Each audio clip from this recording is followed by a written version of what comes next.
জীবন আমাদের সব কিছু দেয় না, অনেক কিছু কেড়ে নেয়। তবুও হারানোর মাঝেও কিছু না কিছু রয়ে যায়, যেটা বুক ভরে শ্বাস নিতে শেখায়। একটা বিকেলের আকাশ, একটা খোলা হাওয়ার পরশ, অথবা অচেনা কারোর একটুখানি হাসি, এই সবই তো বেঁচে থাকার জোর।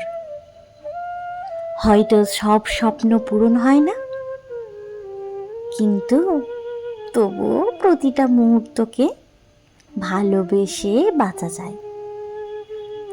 কারণ জীবনটা তখনই সবচেয়ে সুন্দর হয়ে ওঠে যখন আমরা না পাওয়াগুলোর মাঝেও ভালোবাসার রং খুঁজে পাই।